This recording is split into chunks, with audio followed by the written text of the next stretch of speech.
Hello, everyone. Welcome to today's conference session, Métis Nation of Ontario, Métis History, Culture, and Justice.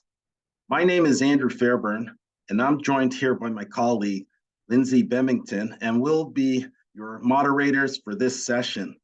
Before we get started, I'll review some quick housekeeping notes, and then I'll introduce our speakers, and we'll begin the session. I'd like to draw your attention to the bottom of your screen. You can use the chat feature to submit questions. Please type questions in all caps in the chat before your question to make it easier for us to find them. The presenters will be taking questions at the end of their presentation, and we'll do our best to ask as many questions as we can during the time we have. Please ensure your microphone is on mute until the question and answer portion of this session. Please note that we'll be recording this session to upload to the conference website for future viewing by those who have registered for the conference. You'll be able to access the platform for 90 days following the conference. If the presenter has documents for the participants, direct them to the session page and the links will be found there. We kindly ask that you complete a short evaluation at the end of this session. Your feedback is appreciated and will be used to inform future events such as this conference. Lastly, we'd like to respectfully ask all those attending today's session to engage with each other thoughtfully and always consider the impact of your words and interactions on others.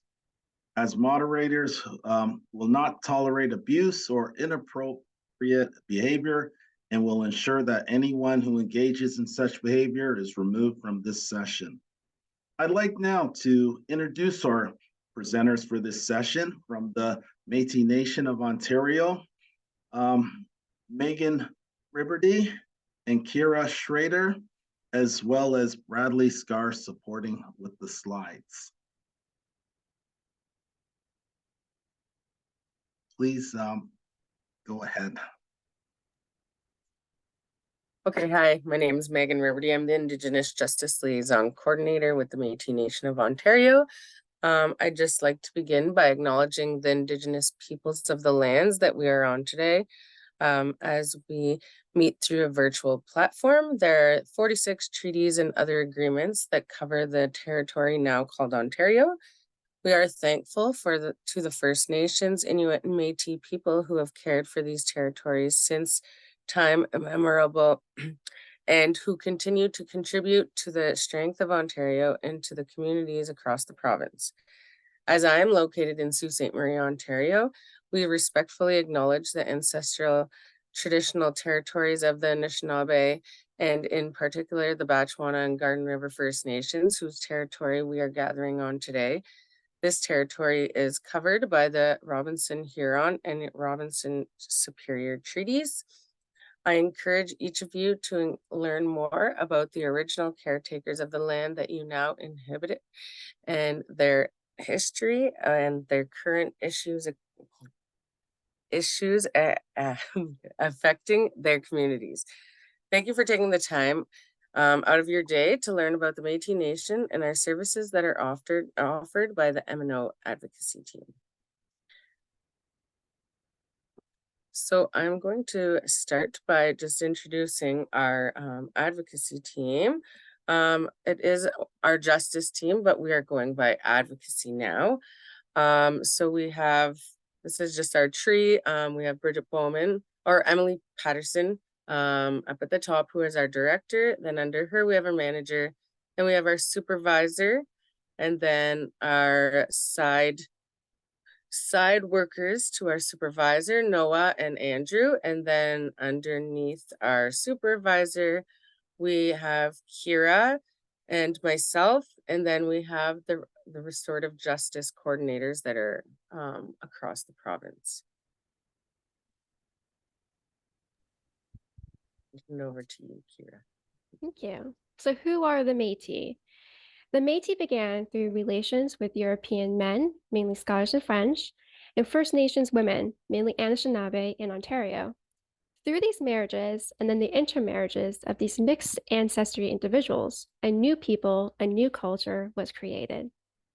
This is called ethnogenesis, which is the formation and development of an ethnic group. This is who the Métis are. The Métis predate Canada and the United States. Our people and our culture is over 400 years old. Please note that a mixed-blooded person is not Métis. Métis families and citizens are recognized as coming from distinct and historical Métis communities that shared a collective way of life and culture before effective control. The Métis Nation homeland includes British Columbia, Alberta, Saskatchewan, Manitoba, Ontario, and the Lower Northwest Territory.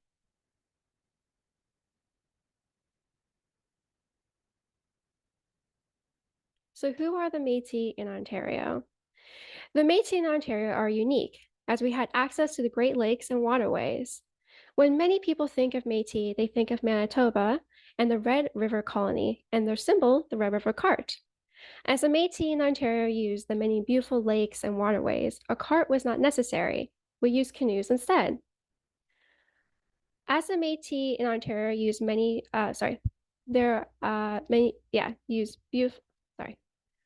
Métis in Ontario used the many beautiful lakes and waterways, a cart was not necessary. We used canoes instead. There are two distinct canoes used by the Métis in Ontario. That is the 36-lawn Montreal canoe that are used on the Great Lakes and the 26-lawn North canoe used on the interior rivers. These canoes could carry 12 to 20 passengers and over 3,100 pounds. Since the canoes were made of birch bark, they were light and canoes could be picked up to be carried across land if waterways were blocked. We also have our own unique dialect of Michif as well. So Métis culture, Métis beadwork. The Métis were famous for their floral beadwork and were often called the flower beadwork people. Métis artists blended European floral embroidery, First Nations quill work, and European beads to create a style of floral beadwork that continues to be recognized as distinctly Métis. The picture shows traditional moccasins designed and an octopus bag, which was made by Métis women for their husbands at the beginning of their marriage as a symbol of their love.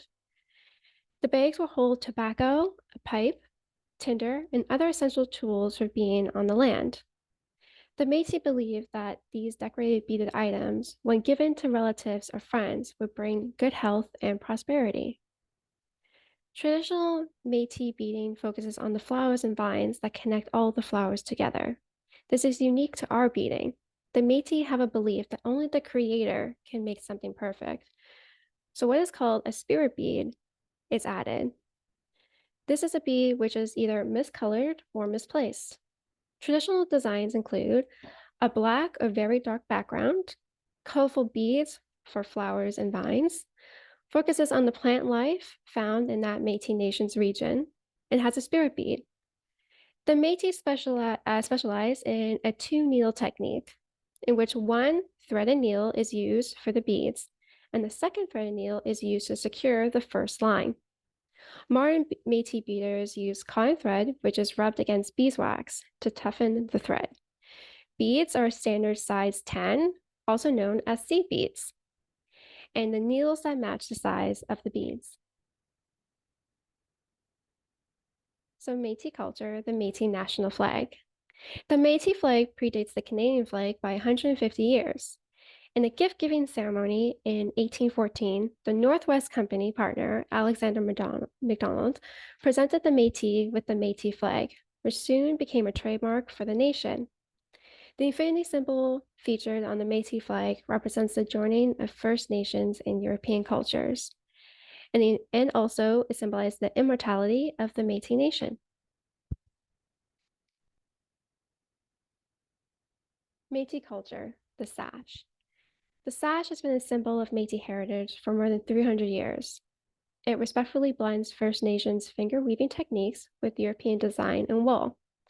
The Métis share the sash with two other groups, claiming it as a symbol of nationhood and cultural distinction. The first, the Eastern Woodland Indigenous people, wore it as a sign of office in the 19th century, and the French Canadians wore it during the Lower Canada Rebellion in 1837. The sash now symbolizes how the lives of the Métis are interwoven through traditions, beliefs, and culture. The sash can be worn in many ways, but the two most common ways is it goes over the heart on the left side and is worn over the shoulder, or it could be worn as a belt. There are many types of sashes, and each have their own unique meaning. Even the colors have their own meaning. Red symbolizes the blood that the Métis have shed through the years of fighting for our rights. Blue, the depth of the Métis spirit. Green, the fertility of the Métis Great Nation. White, our connection to the earth and the creator.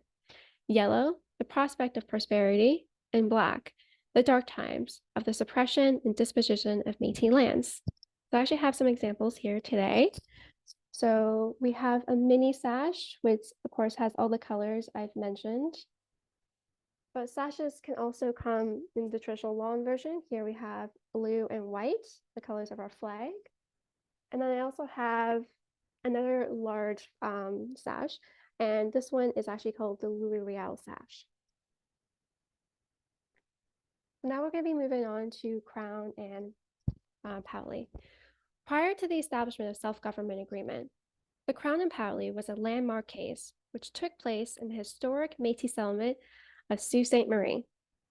The case affirmed that Métis people are protected under the Section 35 of the Canadian Constitution as Indigenous people. The Supreme Court of Canada established the Powley test, which outlined 3 factors to identify right-bearing Métis citizens. The first, the individual must self-identify as a member of a Métis community. The second, the individual must have an ancestral connection to an historical Métis community. And third, there must be acceptance of that individual by that Métis community. Métis rights. The MNO Secretariat, also called Bill 153, focused on advancing Métis rights, self-government, and reconciliation in Ontario. Due to the Secretariat, the MNO was able to outline day-to-day operations, which now include over 350 staff in 30 different community offices across the province, and provide the programs our citizens need. The MNO Secretariat is tied closely with the MNO Statement of Prime Purpose when delivering programs and services to citizens. It was a stepping stone for advancing Métis self-government. The founding members of the MNO drafted this key governing document, and it remains relevant to this day. One key part of this document that summarized the intent reads as, "We are a nation, born of independence and self-sufficiency, whose teachings are founded on the values of honesty and truth. We are proud of our rich heritage. We are inspired by the values and traditions of our ancestors. The strength of our society is based on democracy, fairness, freedom, equality, generosity, justice, and the customary written law of our people. Above all, we cherish harmony and peace." This document also lists our aims and objectives that include areas of self-government, democracy, self-sufficiency, health and wellness of our citizens, education and skills training, arts, culture, historical preservation, and the protections of land and waters. So what does an MNO citizenship card look like? So this is what an MNO citizenship card looks like. It's made of a hard plastic, similar to a driver's license, and has a signature section on the front. Cards must be renewed on a regular basis, but there is no fee to apply for citizenship or for a card renewal. To get an MNO citizenship card, you have to go through the arduous journey of our registry process. Please note that the MNO has no affiliation with other Métis groups in Ontario, Quebec, or Eastern Canada. The people that have Métis cards from other groups are not MNO citizens. If people want to access the rights of MNO citizens, they are welcome to apply to the MNO, but must be verified through our registry process. So now we're going to be moving to our advocacy. So here we have a graph that emphasizes the growing rates of federally incarcerated Indigenous people since 2001. And here we have another graph.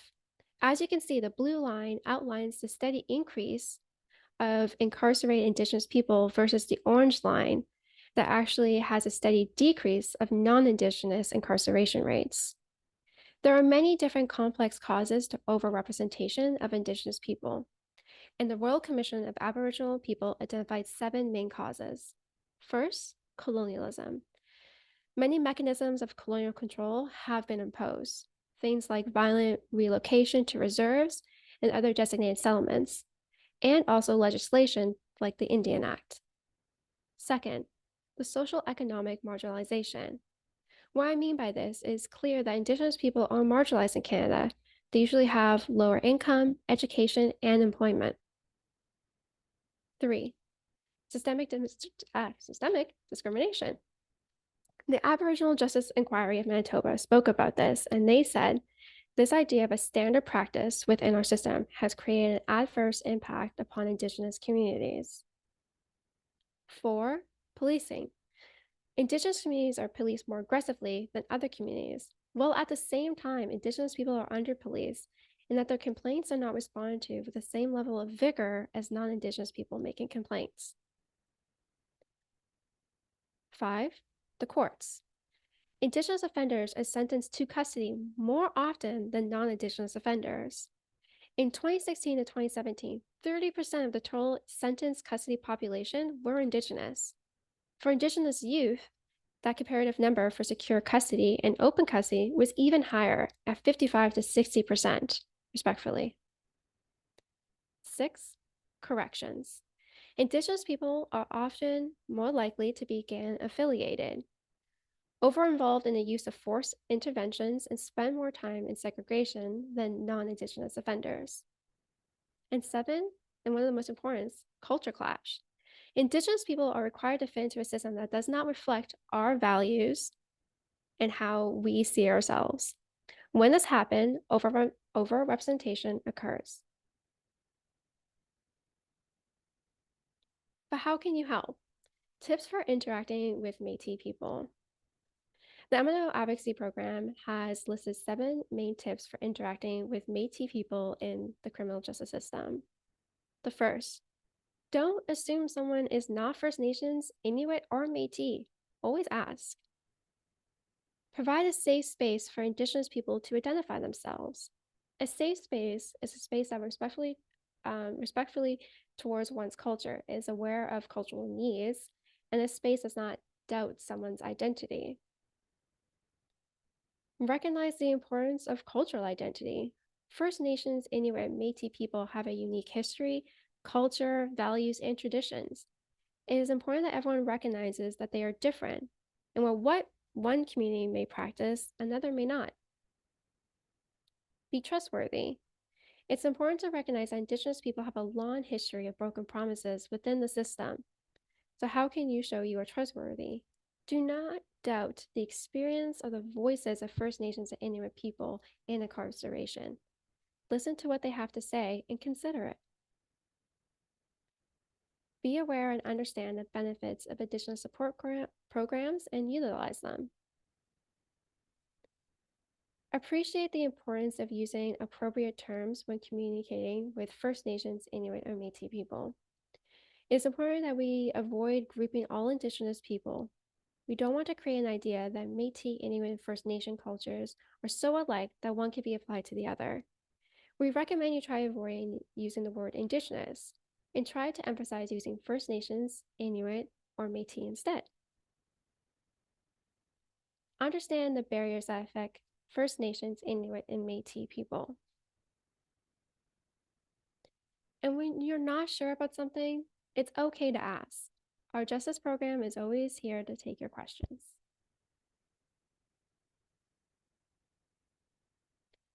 So, Crown and Gladue, addressing systematic discrimination.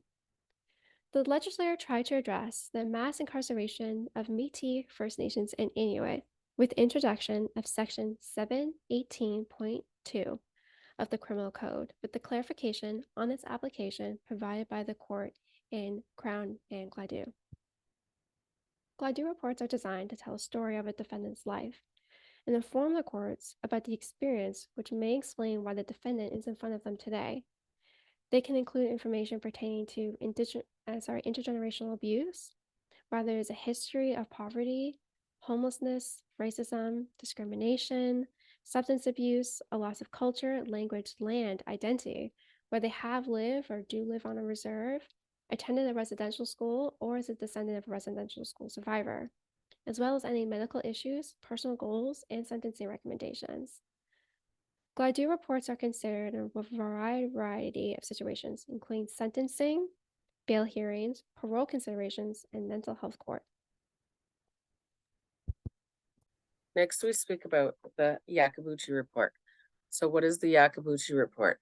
This is the report that the Honorable Supreme Court Justice Frank Yakabuchi wrote, which included 17 recommendations to the government. This was done as Frank was asked to review the legislation regarding Indigenous people to assist our people in the justice system. This includes dealing with the Indigenous people sitting on juries, being incarcerated, and going to court, which in the end will affect the incarcerated numbers of Indigenous people in Ontario. There are 17 recommendations that were made when submitting his report, which were asked to be implemented immediately. He found a large amount of racism in courts, prisons, and jury selections in his research. This report affects our communities by having these recommendations currently being implemented across the province for the best interest of our Indigenous people. There is also an implementation committee as well to make sure that these recommendations are being met.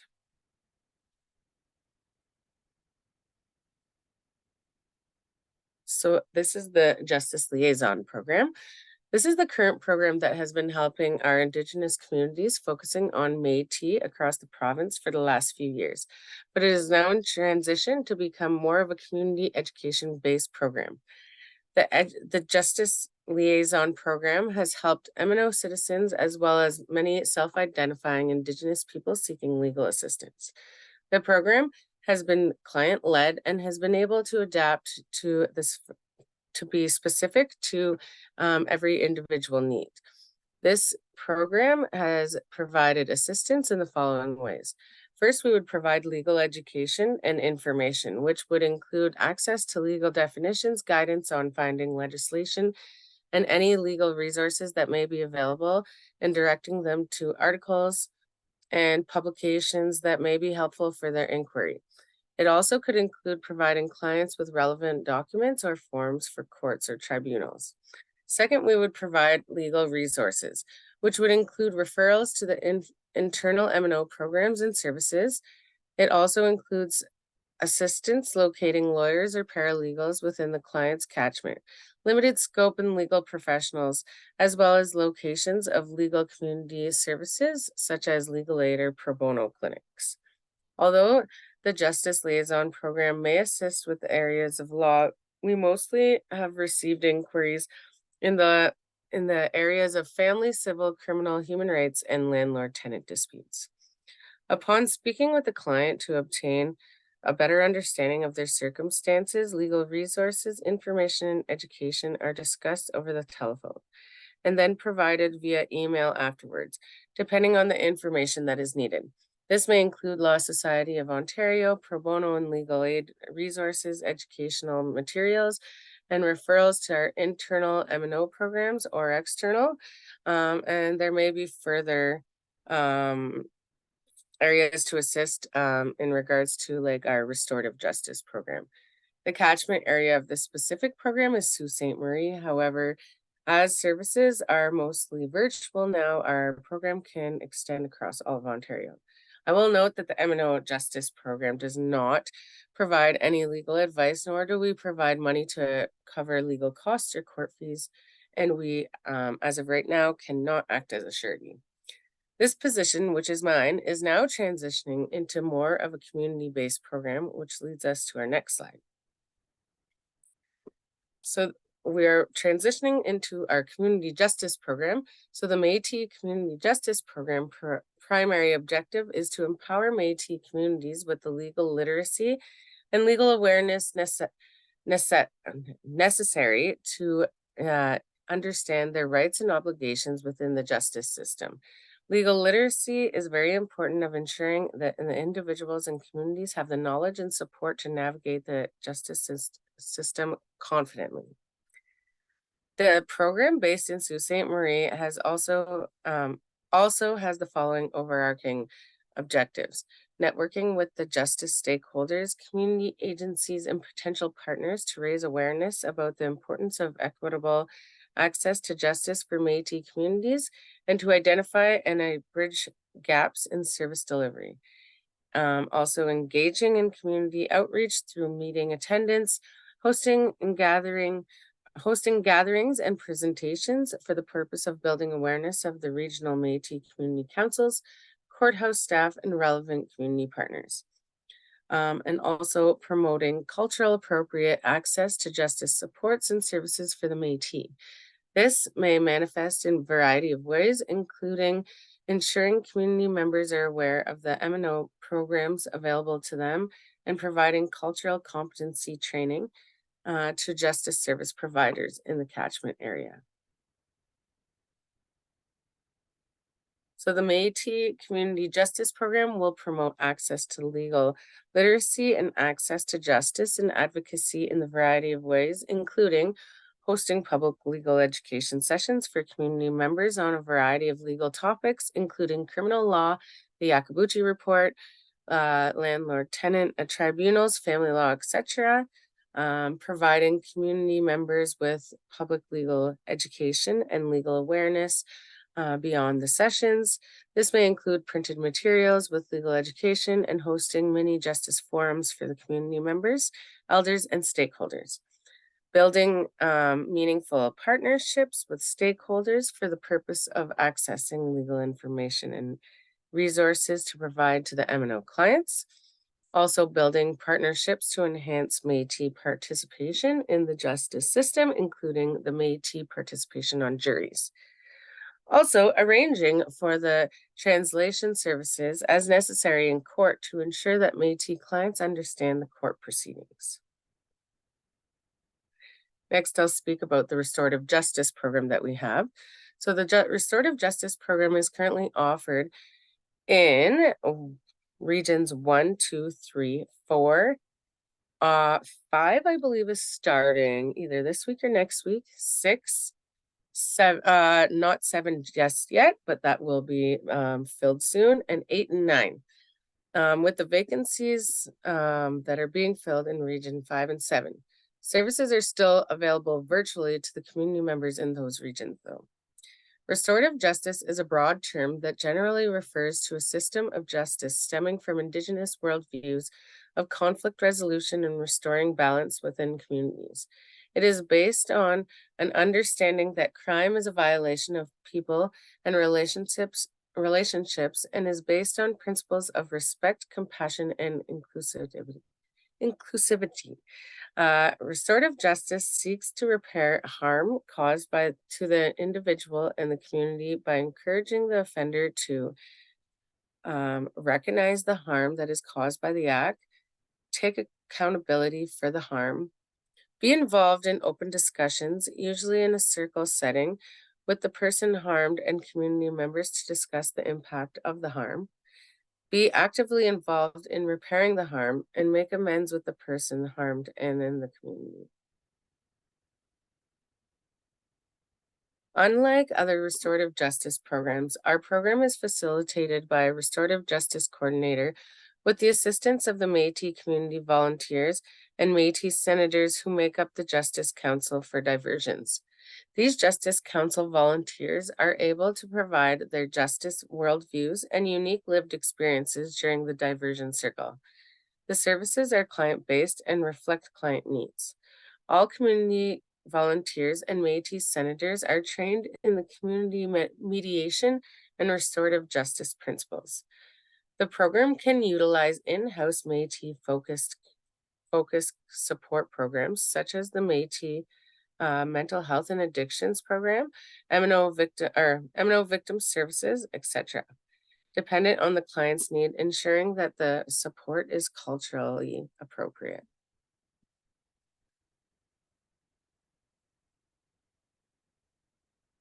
Prior to consent for diversion, the restorative justice coordinator will meet with the client and set up any support as we can as early as possible.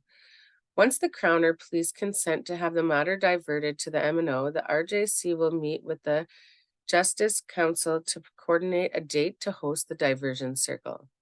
On that date of the diversion, Justice Council and any other relevant support persons will meet with the client to discuss how their actions have impacted the other people and the community. This is done by a 4-phase process.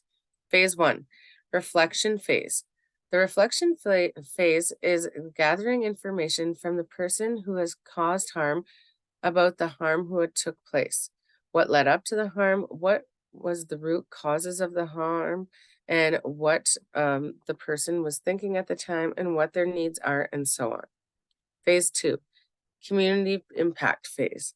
After reflection, we move on to gathering the information from the perspective of the complainants, who was, etc. Or example, who was harmed. It can be the direct person harmed, but it also could be community members, witnesses, etc.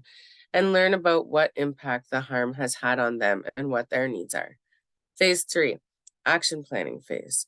After all the sides have been heard and considered, we then focus on creating an action plan, which is essentially a structured healing plan of how the client will start to set things right and how they will address the root causes of the harm.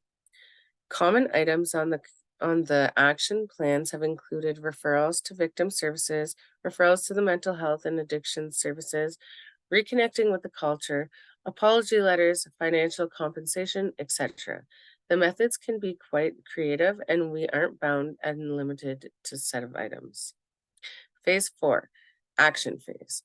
After the plan has been met, the M&O Justice team follows the client for over a period of months to not only ensure that they are completing their action plan, but to help with the barriers that they may be facing in completing their work. A goal is to instill genuine accountability for the harm caused, to support the individual in becoming a productive member of the community, to help them in the criminal justice system in the future, and ultimately to reduce rates of recidivism in the Indigenous communities. Example, provide support from the community and not sentence imposed by the criminal justice system. So the Crown Policy Manual states many Indigenous people view the Canadian justice system as a foreign system that has been imposed on them without their consent. Indigenous communities may prefer to adopt restorative justice principles that reflect Indigenous values and laws. Restorative justice principles can include and focus on in relationships, repairing harm, taking responsibility, and taking personal and family history into account. Prosecutors should be familiar with the history of the Indigenous people and understand the impact of the history on Indigenous accused, victims, and communities. Prosecutors should also be aware of the value of restorative approaches to the justice. Restorative justice ideally looks at the relationship between the victim, offender, and the society in a very different way than today's court system. It views the breach between the victim and the offender as a primary importance, and healing that the breach as its primary focus. The goal of the restorative justice is to give the offender the opportunity to correct the harm that they have committed, to somehow make amends and atone for the wrong that was committed. Rather than encouraging an offender to evade and avoid responsibility for his or her actions, it encourages the acceptance of responsibility to try and restore the victim. It changes the negative approach of punishment to the positive approach of healing, restitution, and make amends. It respects the identity of the offender and provides to the victim a chance to heal. Each situation, each circumstance is also treated unique.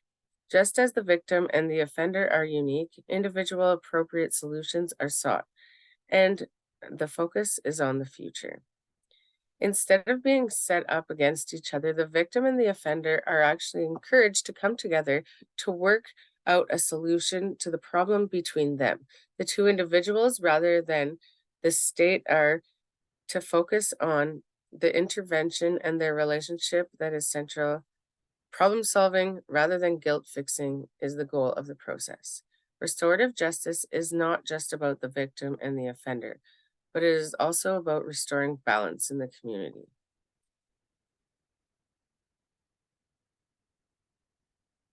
So now we'll talk about the Indigenous Criminal and Family Court Worker. This is a new program that we have with the MNO.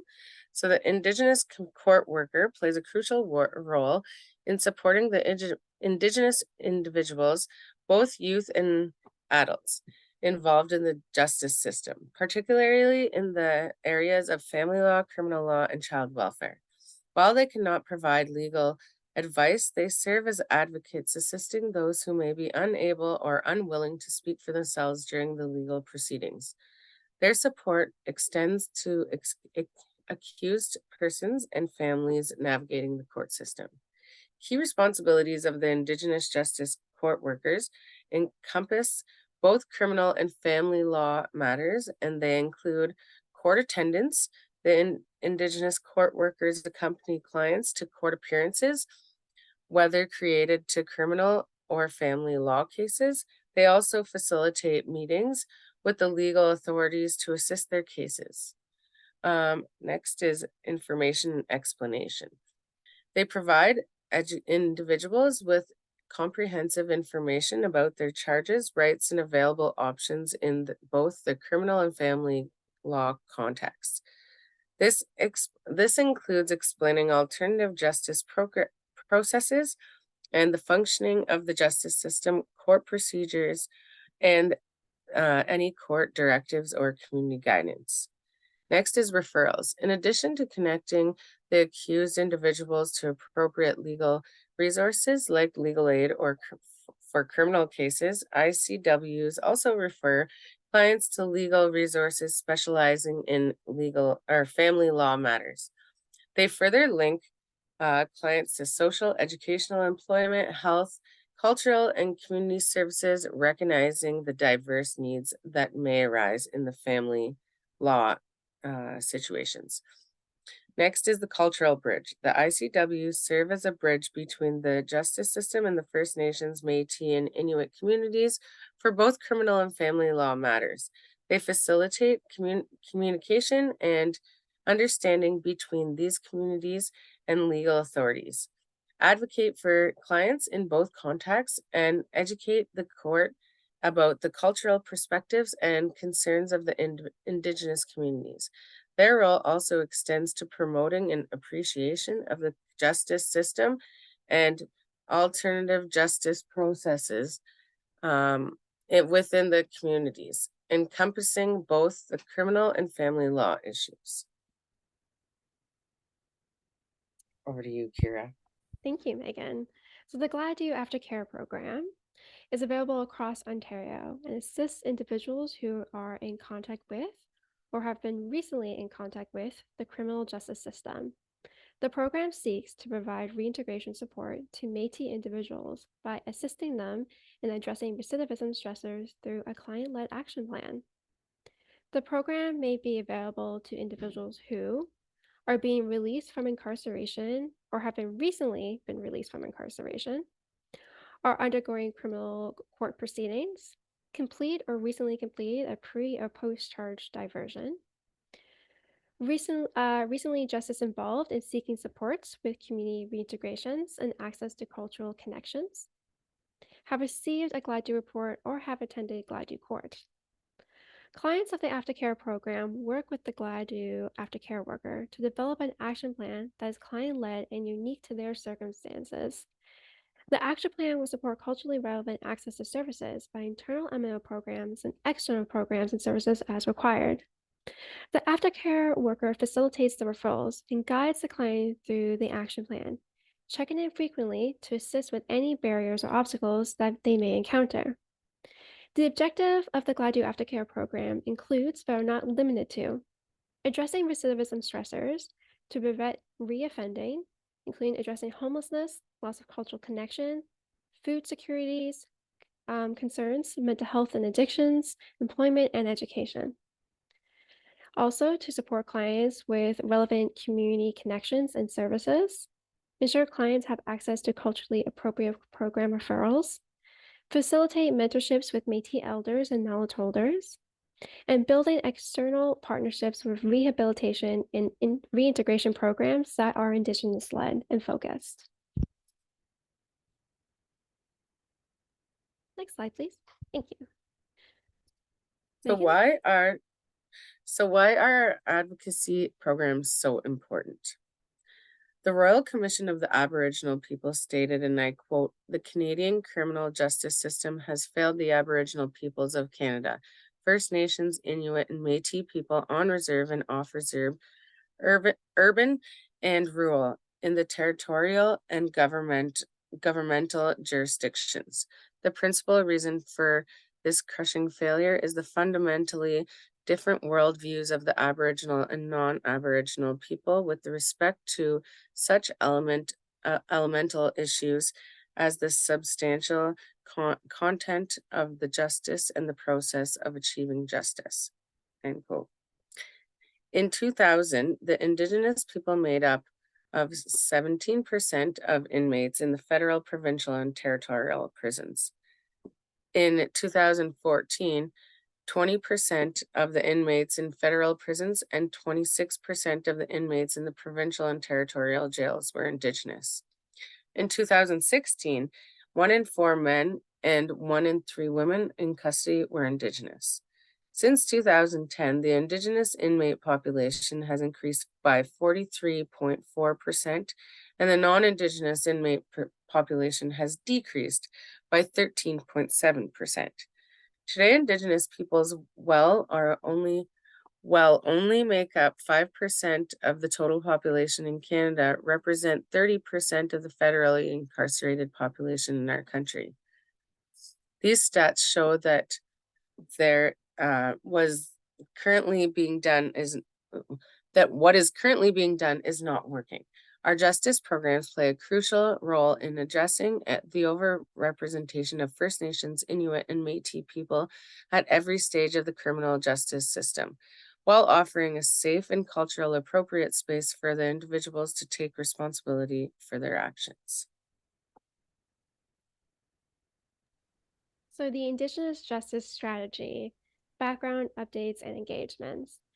In January 2021, the Ministry of Justice and the Attorney General of Canada was mandated to develop, in consultation and cooperation with Indigenous partners, provinces, and territories, an Indigenous Justice Strategy to address systematic discrimination and the overrepresentation of Indigenous people in the criminal justice system. Canada's objective is to develop a culturally appropriate strategy involved by Indigenous ways of knowing and healing that includes concrete recommendations for actions to address systemic discrimination and the overrepresentation of Indigenous people in the Canadian justice system. Throughout 2022 and 2023, the Métis Nation of Ontario has been engaging with Canada to support in the development of this strategy. Canada plans to release their Indigenous Justice Strategy in the spring of 2024.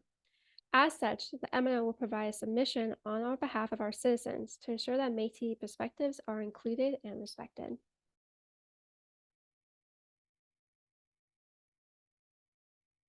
So Action Plan Measure Number 9 of the Métis chapter in the United Nations Declaration Act Action Plan legislation stated that Canada and the Métis Nation will work towards developing a sub-accord underneath the Métis Nation Accord to support justice and policing priorities.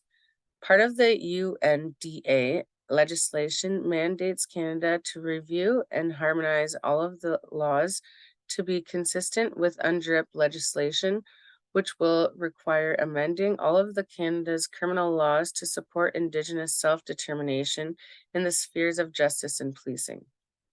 The IJS and this eventual sub-accord will work towards those priorities and preview mandates outlined in the Public Safety and Department of the Justice mandates. The objectives are set out in this slide. So how do you access our services here at the Métis Nation of Ontario? Of course, you can contact the number on the slide and click 7, and you'll be passed over to our 1 M&O program. But we request that all justice referrals go to justice@métisnation.org. And please visit métisnation.org to learn more about the programs and services that we provide. So here's our contact information. So you have myself, the Gladue Aftercare worker, Megan, our Métis Community Justice Coordinator. And to move on to our restorative justice coordinators, we have Mitch for Region 1, Stacy for Region 2, Taylor Smith for Region 4, Mariana for Region 6, and Bradley Scar for Region 8, which is actually the GTA, and Garcia Rose, the restorative justice coordinator for Region 9. Thank you so much for learning more about the Métis, our culture, our history, and also the M&O programs that we provide. Thank you, Marcy.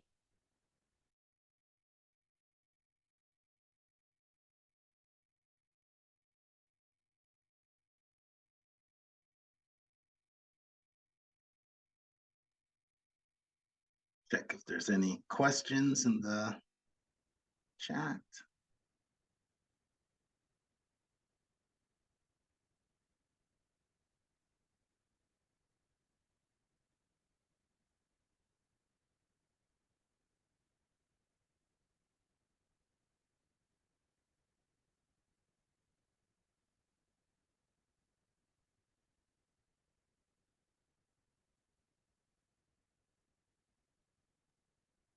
I will take it as we explained everything very well then. Well, thank you to our speakers for your participation and insightful questions. We'll now be taking a 60-minute lunch break to recharge, and we'll also encourage you to take the time to connect with fellow participants, view poster presentations, or check out several exhibitor booths. A reminder, we have some wonderful networking sessions, and please enjoy a pre-recorded mindfulness session that's available. And another reminder to fill out the survey at the end of the session as well. And I'll just check if there is any other questions. Thank you very much. That was very informative. That will conclude our session for today. Have a good conference, everyone.